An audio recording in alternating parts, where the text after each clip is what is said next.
The transport ship landed on Nexus Prime with a soft hum. Maya Brooks stepped out onto the platform and looked around. Everything was bigger than she expected. The buildings reached up into the purple sky like giant fingers. The landing bay was so large that her entire hometown could fit inside it. She was the first human to attend the Galactic Combat Academy. This thought made her nervous, but she did not show it on her face. Maya had learned long ago that showing fear only made things worse. She kept her face calm and her back straight as she walked forward. A tall alien waited for her at the bottom of the ramp. He had 4 arms and a body covered in black armor that looked like it was part of his skin. His name was Instructor Zhen, and he was in charge of the academy. Maya had seen pictures of his species before.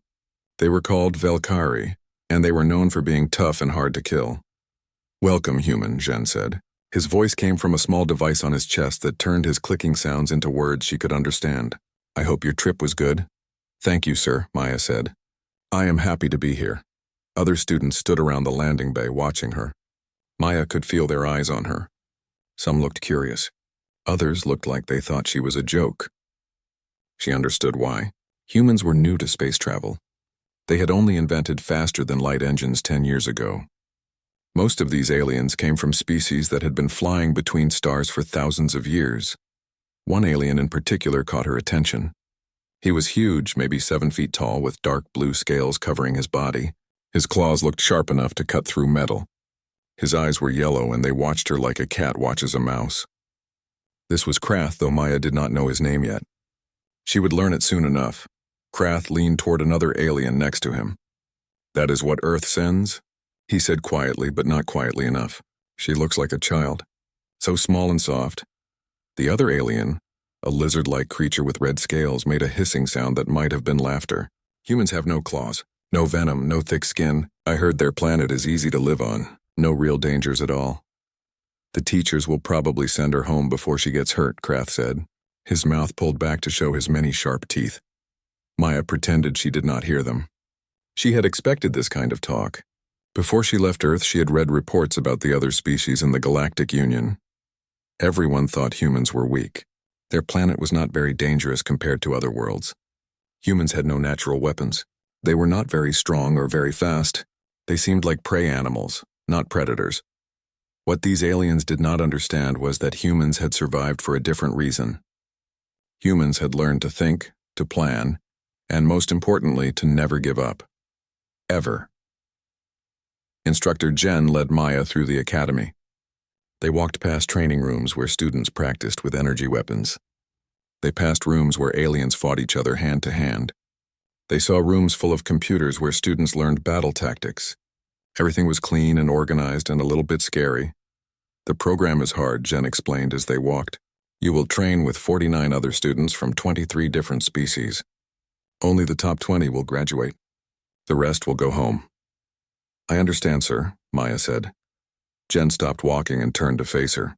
"I must be honest with you, Lieutenant Brooks. Many people did not want to accept a human student. Your species has no history of war like the Vexians do. You have no natural weapons. Some people think we are wasting our time and resources on you."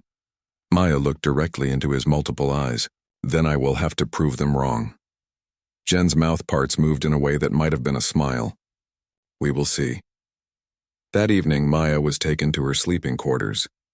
The room was large and had 10 beds in it, though each bed looked different to fit different types of aliens. Some hung from the ceiling. Some were filled with water. Some were just flat platforms. The room could also change temperature and gravity in different areas to make everyone comfortable. One alien was already in the room when Maya arrived. She looked like a large silver cat with 6 legs and long whiskers. Her name was Lysa, and unlike the others Maya had seen, she seemed friendly. "You must be the human everyone is talking about," Lysa said. Her voice was soft and musical. "I am Lisa. Do not worry about the others. They are mean to everyone at first." "Thanks," Maya said, putting her bag down on the human-style bed. "I am Maya. Can I ask you something?" Lysa's ears pointed forward with curiosity. "Is it true that humans have no way to defend themselves? No claws or poison or anything?" "We do not have those things, no," Maya said. "Then how did your people survive? Your planet has dangerous animals, right?" "It does," Maya said. "But we learned to survive in a different way. We learned to think ahead. We learned to work together. And most of all, we learned to keep going no matter what. Lisa tilted her head. Keep going? You will see, Maya said with a small smile. The next morning came early. All the students had to gather in a huge training hall for physical tests. 2 instructors were there waiting. One was Jen. The other was called Instructor Vorak. He was the same species as Krath with blue scales and sharp claws. But Vorak was older and had many scars on his body. He looked like he had been in 1,000 fights and won them all. Today we measure what you can do, Vorak said. His voice sounded like rocks grinding together. Strength, speed, endurance, and reflexes. This is not a competition. We just want to see what you can do. Do not embarrass yourselves. The test began. Krath went first in most of them, and he was incredible. He could lift weights that were 3 times heavier than anything Maya could lift. He could run so fast that he was just a blur. He could catch things thrown at him that were moving faster than bullets. The other students cheered for him. When it was Maya's turn, she did okay. Not great, just okay. She could lift a decent amount of weight. She could run at a normal speed.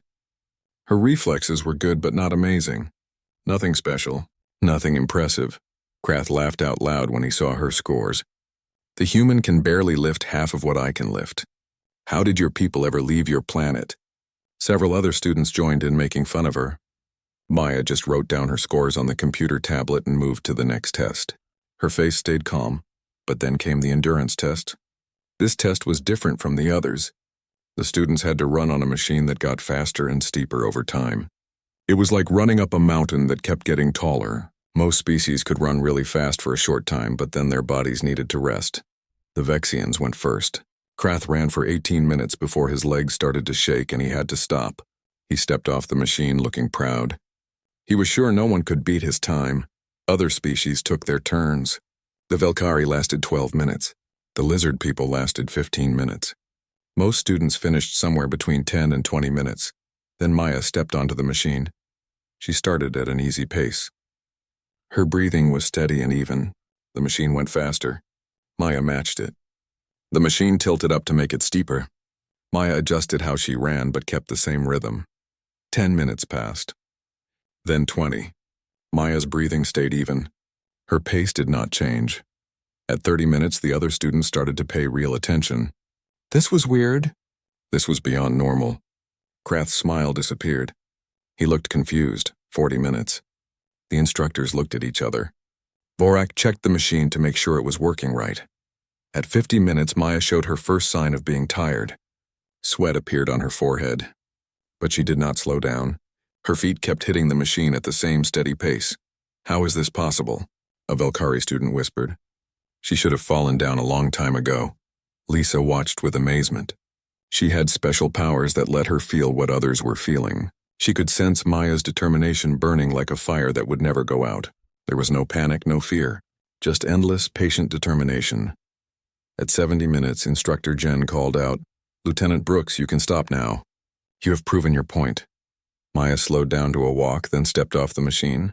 Her face was red and her uniform was wet with sweat, but she was not gasping for air or shaking.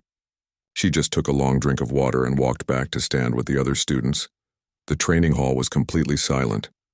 "Explain this," Vorak demanded. He was not angry, just very interested. How did someone so small do this? Maya wiped her face with a towel. "Humans evolved as persistence hunters, sir. We cannot run faster than our prey in a short race, but we can track an animal for days if we have to. Our bodies are made for endurance. We sweat to cool down. Our legs can keep going for a very long time. Our bodies can keep working much longer than most species." "Days?" Krath's voice showed he did not believe her. "There are humans on my planet who run over 100 miles just for fun," Maya said calmly. "Our ancestors would chase animals until the animals collapsed from being too tired. We are not fast and we are not strong, but we never stop." The meaning of her words settled over everyone like a heavy blanket. A predator you could run away from was dangerous. A predator you could fight was dangerous, but a predator that just kept coming, that chased you without rest until your body gave up, that was the stuff of nightmares. Instructor Vorak's scarred face showed something new. "Respect. Interesting," he said slowly. "Very interesting indeed." The weeks after the endurance test changed everything for Maya. The other students started to see her differently. She was still not the strongest or the fastest, but now they knew she had something else, something that made her dangerous in her own way. Her classes were hard. Every day brought new challenges. In the morning, they learned about different weapons. In the afternoon, they practiced tactics and strategy. In the evening, they did physical training until their bodies were exhausted. At least most of their bodies were exhausted. Maya always seemed to have energy left over. The instructors noticed this too. Whenever there was a long training exercise, Maya volunteered. When other students complained about a march that was too long or a drill that was too tiring, Maya just kept going. She never complained. She never asked for breaks. She just did the work. Lysa became her closest friend. The silver cat alien liked to train with Maya because she said it helped her build her own endurance. Other students started joining them too. Some of the Velkari, the four-armed armored aliens, wanted to learn human techniques for lasting longer in fights. But not everyone was happy about the attention Maya was getting. Krath, the big blue-scaled Vexian, found it harder and harder to watch. He had expected to be the star of his class. Vexians were famous warriors. They were supposed to be the best. Instead, the teachers kept talking about the small human who should have been easy to overlook. It made Krath angry. His pride was hurt. He needed to do something about it.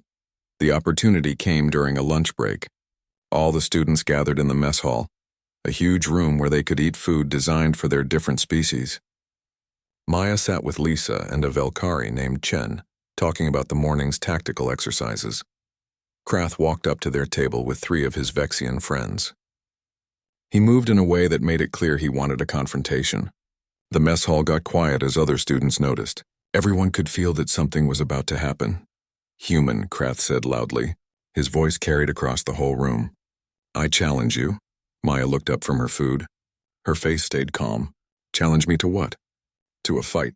No weapons, just our bodies. In the training ring. Or are humans too weak to accept challenges?"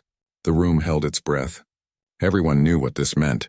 Challenges were serious at the academy. If you refused, other students would think you were a coward.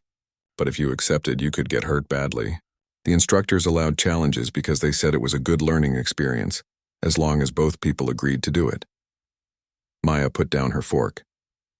She looked straight into Krath's yellow eyes. "Under academy rules? With an instructor watching?"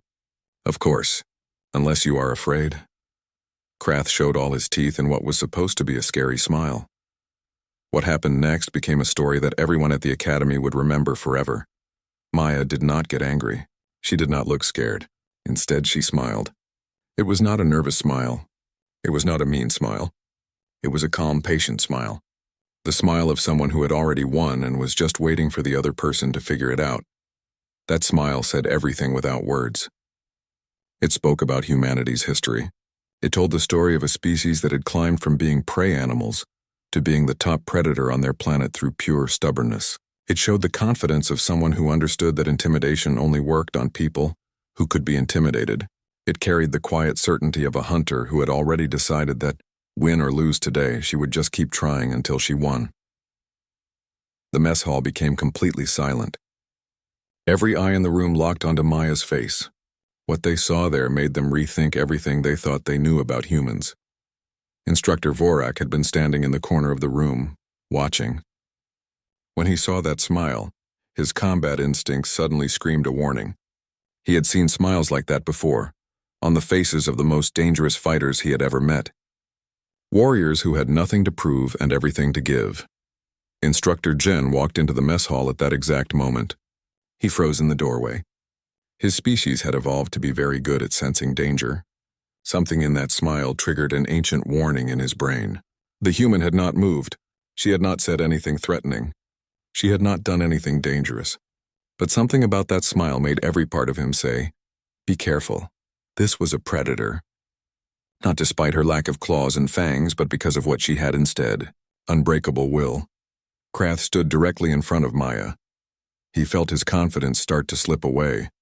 His predator instincts, which told him to dominate and scare his enemies, suddenly registered something his brain did not want to accept. The small, soft creature in front of him was not prey. Her smile held no fear, no doubt, no acceptance of his superiority. Instead, it seemed to say something very clear. "Go ahead, knock me down. I will get back up. You can win 100 fights, but I only need to win once, and I have all the time in the world. I accept your challenge, Maya said quietly. She was still smiling. When do you want to do this? Krath's mouth suddenly felt dry. For the first time in his life, he wanted to take back his words, but his pride would not let him. He had backed himself into a corner. Tomorrow, he managed to say. Training ring 3 after the evening drills. I will be there, Maya said. She picked up her fork and went back to eating as if nothing had happened. Krath walked away with his friends. He tried to look confident, but everyone in the mess hall had seen what really happened. Krath had flinched. The big, scary predator had backed down first, even if just a little. As the normal sounds of eating and talking slowly came back, Lisa leaned close to Maya. What was that? She whispered. I felt something strange with my empathic powers. It was like standing next to a star, patient and burning. Maya took a sip of water. That was me letting him see what he is really challenging. Humans learned a long time ago that the scariest monsters are not the ones with big teeth and claws. The scariest monsters are the ones that never ever stop hunting. Across the room, Instructor Vorak spoke quietly to Instructor Jen. Did you feel that? Jen's mouth parts clicked nervously. Yes, I have fought in 30 wars on a dozen different worlds. I have faced void serpents and titan beetles. But that smile triggered something in my danger sense that I have never felt before. The galaxy has made a mistake about humans, Vorak said. His eyes were still on Maya's table. That one is not just a good soldier. She is showing us what her species really is. And what is that? Jen asked. Vorak's scarred face twisted into something like a smile. Patient. They are patient in ways we cannot understand. They do not need to win quickly. They just need to win eventually. And they are willing to wait forever if that is what it takes. The news about the challenge spread through the academy like fire. By dinner time, every student knew about it. By bedtime, bets were being placed on the outcome. Most students bet on Krath. He was bigger, stronger, faster, and had natural weapons. Maya was just a human with no special advantages. But a few students, the ones who had been paying attention, bet on Maya. They had seen something the others had not.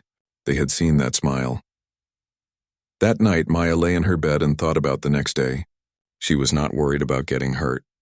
Pain was just information. It told you what was damaged, but it did not have to stop you. She had learned that running marathons back on Earth. Your body would scream at you to stop, but if you just kept going, you would find out that you could do more than you thought possible. Lisa climbed down from her hanging bed and sat next to Maya. Are you scared? She asked.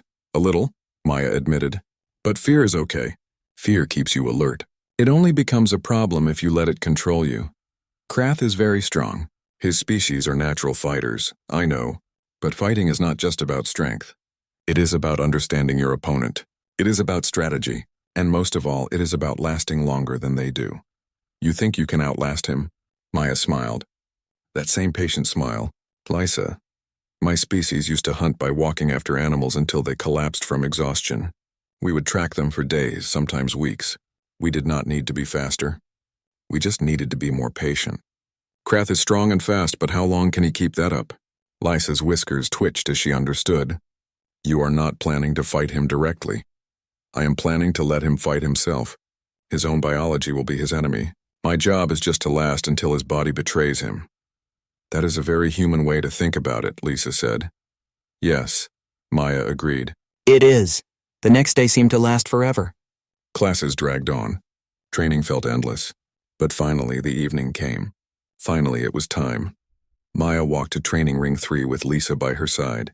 A crowd had already gathered. It seemed like every student in the academy had come to watch. Some wanted to see the human put in her place. Others were just curious. A few, like Lisa, were there to support their friend. The ring was a circular platform surrounded by energy barriers. These barriers would keep the fight contained while letting everyone see what happened. Medical personnel stood ready in case someone got hurt badly. Instructor Vorak would be the referee. Maya took a deep breath and stepped through the barrier into the ring. On the other side, Krath was already waiting. He looked confident. He looked strong. He looked like a predator who had already won. But Maya just smiled. That patient, knowing smile. And somewhere deep in his heart, Krath felt the crowd pressed against the energy barriers, trying to get the best view. Students from every species were there. Some sat in the viewing platforms above. Others stood as close as they could get to the ring. The noise of their voices filled the training hall like the sound of ocean waves. Krath performed a traditional Vexian battle stance. He stretched out his arms to show his claws. He opened his mouth wide to display his sharp teeth. He moved his tail back and forth in a threatening way. His supporters roared and cheered. They were sure their champion would win quickly and easily. Maya just walked to her starting position. She wore standard training clothes. She did not try to look scary. She did not make threatening gestures.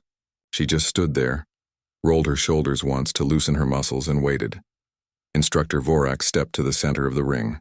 His voice boomed out over the noise of the crowd. This is a sanctioned challenge under Academy rules.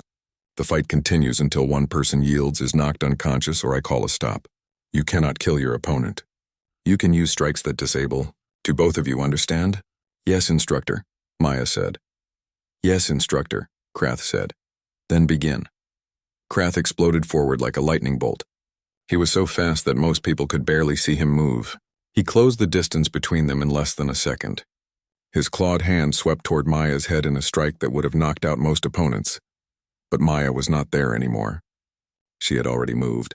She was not fast enough to dodge at the last second, so she had started moving before Krath even began his strike.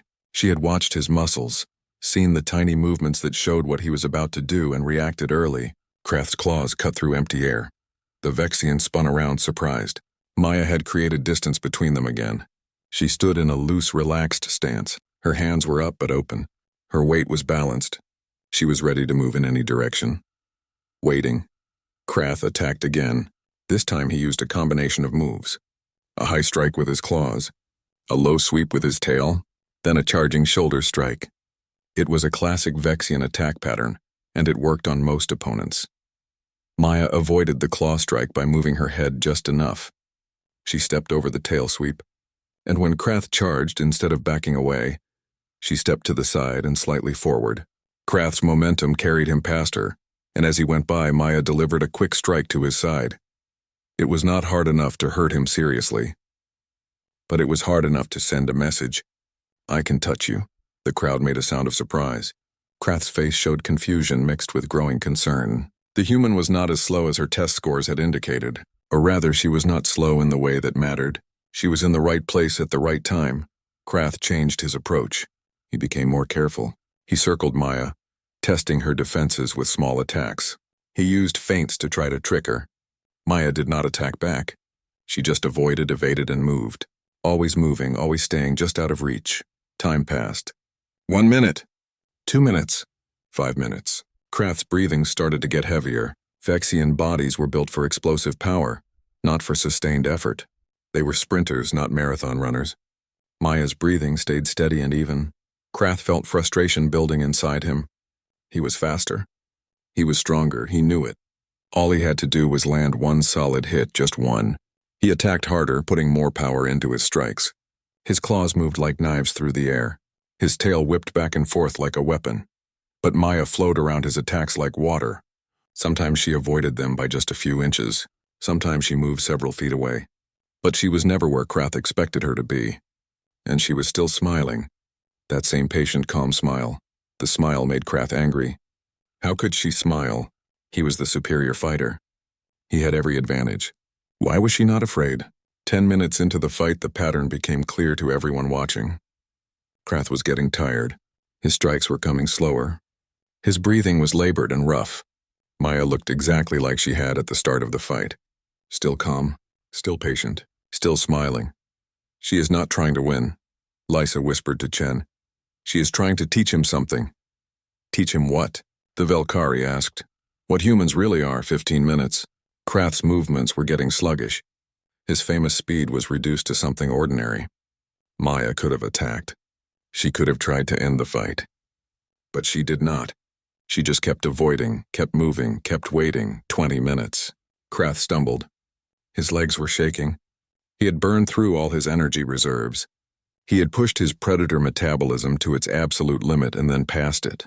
His body was betraying him. He fell to one knee, gasping for air. Maya stopped moving. She stood 5 meters away, not even breathing hard. She just waited. Krath tried to stand up. His legs would not cooperate. He tried again using his tail for balance. He managed to get halfway up before his strength gave out again.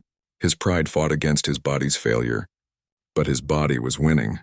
Finally, he looked up at Maya. In that moment, understanding came to him. He saw what she had done, what she had been doing from the very beginning. "You were not trying to defeat me," he said between gasps for air. "You were waiting for me to defeat myself." Maya's smile changed. It became gentler, almost kind. A human persistence hunter does not need to be stronger or faster than their prey. We just need to outlast them. Every creature has a limit where their body stops working the way they want it to. Humans learned millions of years ago that if we are patient enough, our prey's bodies will give up. You did not just fight me. You fought yourself. Your own biology was your real enemy. Krath lowered his head. The weight of the lesson pressed down on him. "I yield," he said quietly. But his words carried across the silent training hall. Everyone heard them. The crowd erupted. Some cheered for the unexpected victory. Others stood in stunned silence, trying to process what they had just seen. Instructor Vorak called the match officially over. Medical personnel rushed onto the ring to check Krath. He had severe exhaustion, but nothing permanent. His body just needed rest and recovery. Maya walked over to where Krath knelt. She held out her hand. Krath looked at it for a long moment. Then he reached up and took it, letting her help him stand. His legs were still shaky, but he managed to stay upright. "You are stronger than you look, human," Krath said. His voice was quiet, meant only for her. "So are all my people," Maya replied. "Strength is not just about muscles and claws. Sometimes it is about refusing to quit. Sometimes it is about being willing to take the long path to victory." Instructor Vorak approached them as the crowd began to leave. "An educational display, Lieutenant Brooks. You could have ended that fight in multiple ways, but you chose to make a point instead. The galaxy needs to understand what humans can offer the Union," Maya said. "We are not the strongest. We are not the fastest. But we are the ones who keep going when everyone else has given up." "That has value, sir." Vorak's scarred face showed approval. "Indeed it does. You have earned respect today. Not just through winning, but through how you won. That will serve you well in the future." As Maya walked out of the ring, she found a group of students waiting for her. Krath's friends were helping him walk back to the medical center. But several other students approached Maya with new interest and respect in their eyes. The human had proven she belonged at the academy. She had done it not despite her limitations, but by showing how she could work around them. Lisa bounded up to her, silver fur standing up with excitement.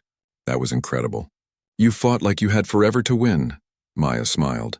The expression was tired now, but real. "That is the secret, Lisa. Humans always fight like we have forever, because we are willing to take as much time as we need. We do not need quick victories. We just need eventual victories." Over the next few days, the story of the fight spread beyond the academy. Other instructors heard about it. Officials in the Galactic Union heard about it. The human who had defeated a Vexian warrior not through superior strength or speed, but through pure endurance and patience. Some people were impressed. Others were disturbed. The idea of a predator that simply never stopped was frightening in a deep, primal way. It went against how most species thought about combat. Combat was supposed to be fast and decisive. The strongest or fastest or most skilled won. But humans added a new factor to the equation. Time. Given enough time, humans could overcome almost any advantage their opponent had. They just had to be patient enough and stubborn enough to keep trying. Maya noticed the change in how other students treated her. Some approached her with respect. Others kept their distance, unsure how to deal with this new understanding of humanity. Krath himself was different. He no longer looked at her with contempt or anger. Instead, there was a kind of wary respect in his eyes when they passed in the hallways. One evening, about a week after the fight, Krath found Maya in the training hall. She was running on a treadmill, as she often did in her free time. He waited until she finished and stepped off the machine. "Lieutenant Brooks," he said formally, "may I speak with you?" "Of course," Maya said, wiping sweat from her face. "I want to apologize," Krath said. "I challenged you because of pride and prejudice. I thought humans were weak because you lack natural weapons. I was wrong. You taught me that there are many kinds of strength. I am grateful for the lesson, even though learning it was painful." Maya studied his face. She could see he meant what. The training intensified after the challenge. The instructors seemed to push the students harder with each passing week. They wanted to prepare them for real combat situations, not just academy exercises. Every day brought new tests, new simulations, new ways to measure their abilities. Maya continued to surprise everyone. In tactical simulations, she often came up with strategies that other species had never considered. While most students focused on quick, aggressive solutions, Maya looked for patient, methodical approaches. She would spend time studying the problem before acting, which sometimes frustrated her teammates but often led to better results. One day, Instructor Jen called Maya to his office. The room was at the top of one of the crystal towers, with windows that looked out over the entire academy grounds. Maya could see students training in various outdoor facilities below. "Sit down, Lieutenant Brooks," Jen said, gesturing to a chair designed for human proportions. Maya sat, wondering if she had done something wrong. Jen's face was hard to read. His species did not show emotions the same way humans did. "Your performance has been remarkable," Jen began. When the council first debated accepting a human student, many argued against it. They said humans were too weak, too slow, too fragile. I must admit I had my own doubts. He manipulated a control on his desk and holographic images appeared in the air between them. They showed recordings of various training exercises. "Look at this," Jen said, pointing to one image. This was a hostage rescue simulation from last week. Most teams tried to complete it quickly, using force and speed. Your team spent 15 minutes just watching and planning. Then you executed the rescue with minimal fighting. You won because you were patient enough to find the best solution, not just the fastest one. Another image appeared. Here in the wilderness survival exercise, other teams rushed to gather supplies and build shelter. Your team spent the first day just observing the environment. By the third day, while others were struggling, your team had a sustainable camp and plenty of resources. Jen looked at Maya directly.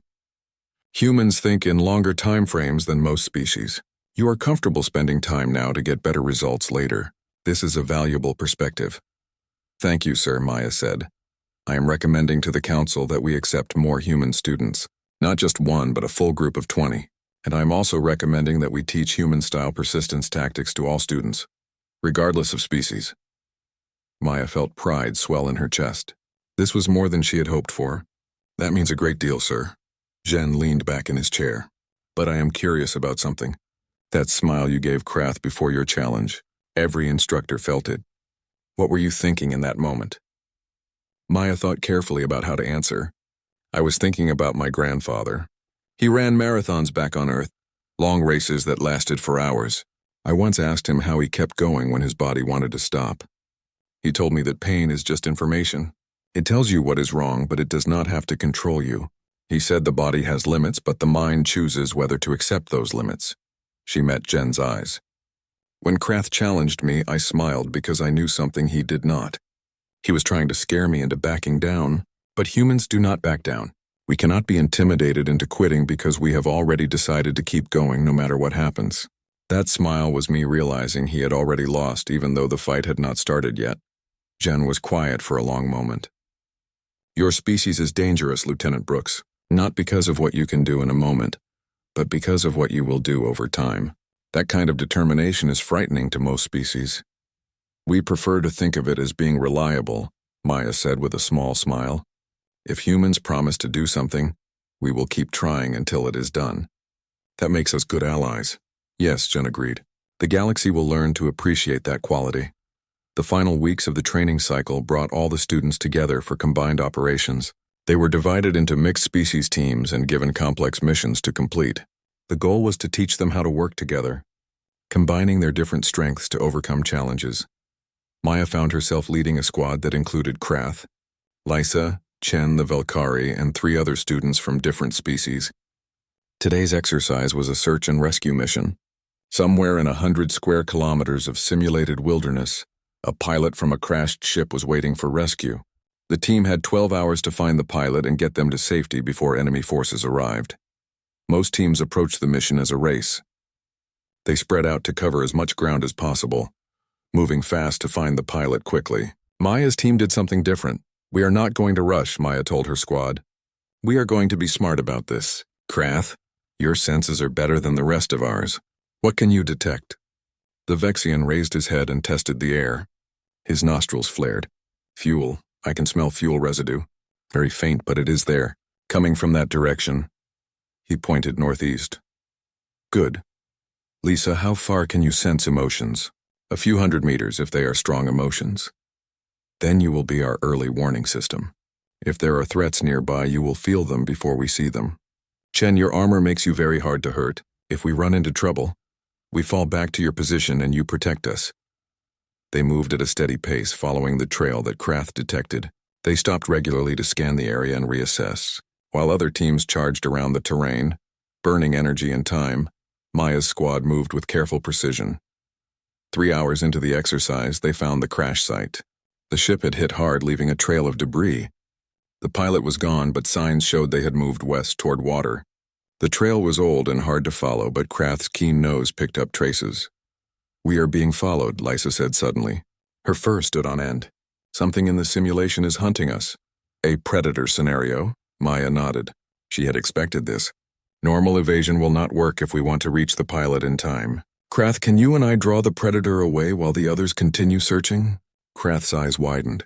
That would mean facing a simulation predator designed to challenge entire groups. Just the two of us. You are fast enough to escape if needed. I am persistent enough to keep it distracted. Do you trust me?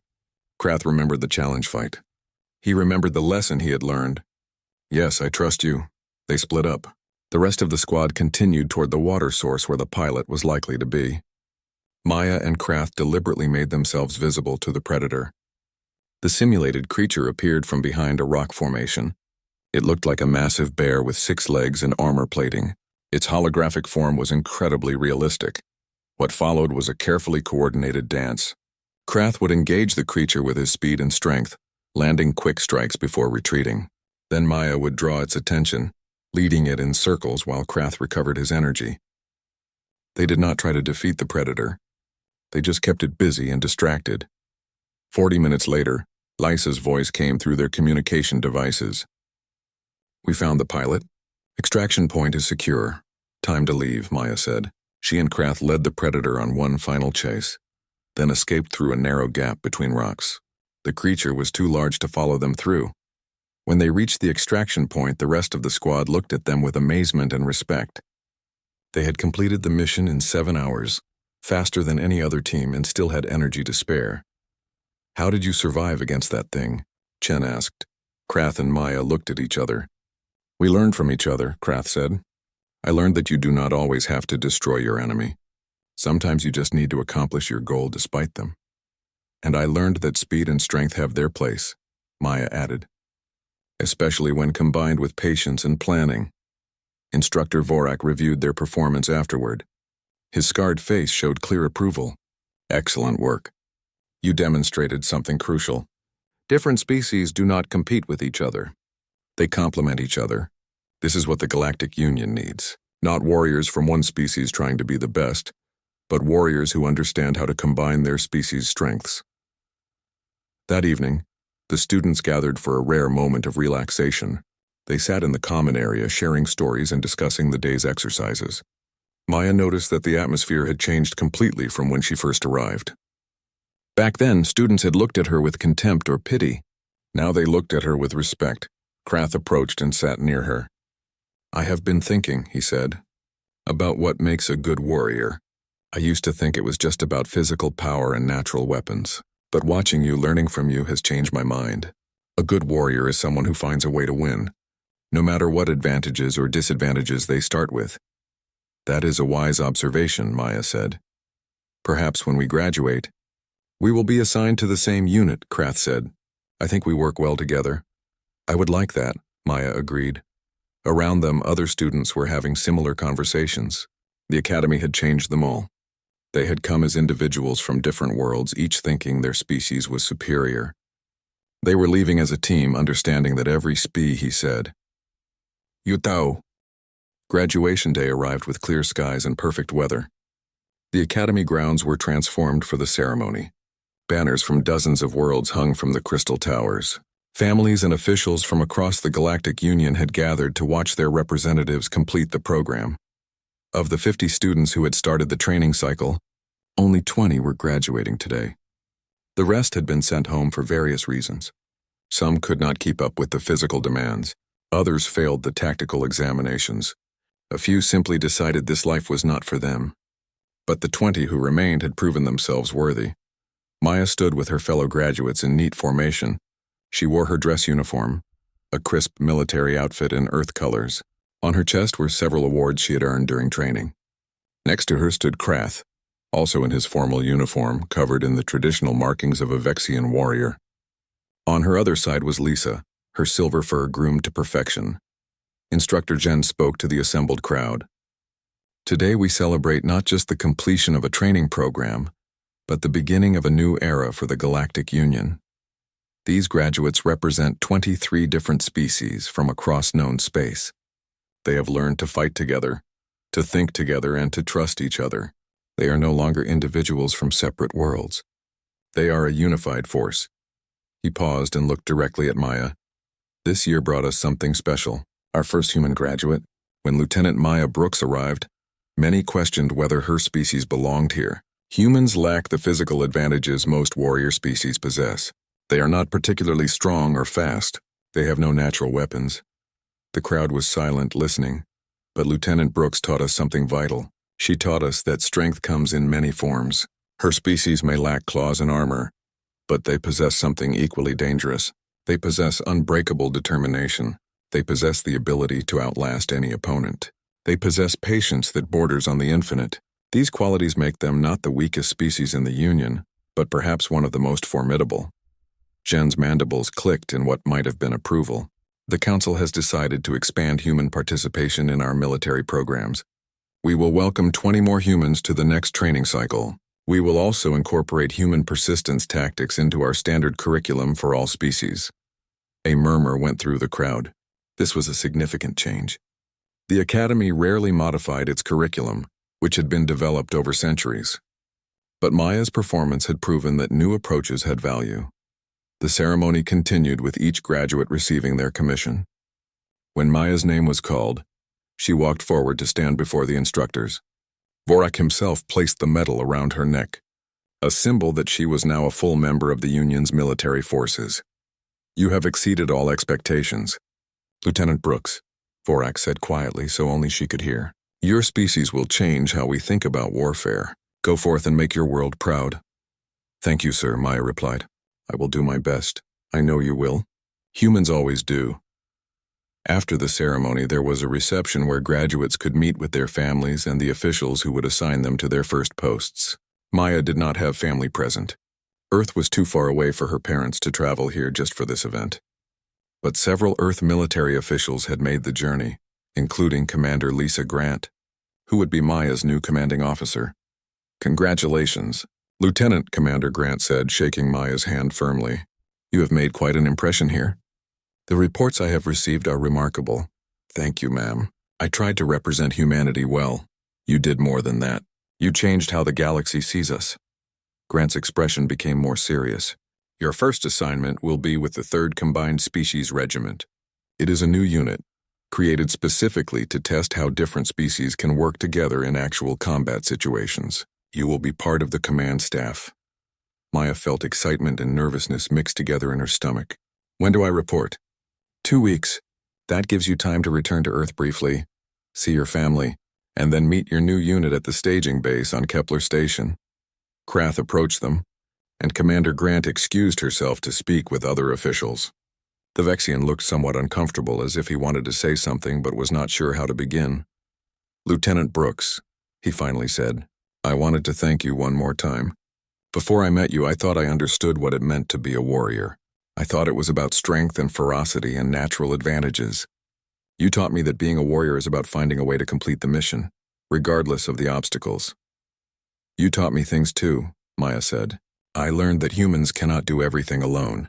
Working with people like you, people with different strengths, makes us all more effective. I received my assignment today, Krath said. I will be serving with the 3rd Combined Species Regiment. Maya's face broke into a genuine smile. So will I. We will be working together after all. Good, Krath said, showing his teeth in what was now a friendly gesture rather than a threatening one. I think we make a strong team. Lisa bounded over to join them. her 6 legs carrying her gracefully across the grounds. Guess what? I am also assigned to the 3rd Regiment. We are all going to be together. That is wonderful, Maya said, pulling her friend into a hug. Lisa's empathic abilities made her sensitive to emotions, and Maya could feel her happiness radiating. Chen joined their group as well, along with 2 other graduates who had been on their squad during training exercises. It turned out that all of them were being assigned to the same unit. The instructors had recognized how well they worked together and decided to keep the team intact. As the sun set over Nexus Prime, painting the purple sky in shades of orange and red, the group of friends talked about the future. They discussed where they might be deployed, what challenges they might face, and what it meant to be part of this new experiment in combined species military operations. Do you think it will work? Lisa asked. All these different species trying to fight together? It has to work, Maya said. The galaxy is a dangerous place. There are threats out there that no single species can handle alone, but together, combining all our different strengths, we can face anything. That is very optimistic, Chen said. Very human, is it? Maya asked with a smile. I think every species wants to believe that cooperation is possible. Humans just tend to be stubborn about making it happen. The next morning, Maya prepared to leave the academy. She packed her belongings, said goodbye to the instructors who had trained her, and took one last look at the place that had been her home for these intense months. Instructor Jen met her at the landing bay where her transport was waiting.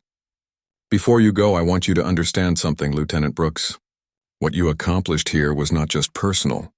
You opened a door for your entire species. Humans will now have a voice in how the Union's military operates. That is a significant responsibility. I understand, sir. I will do my best to be worthy of it.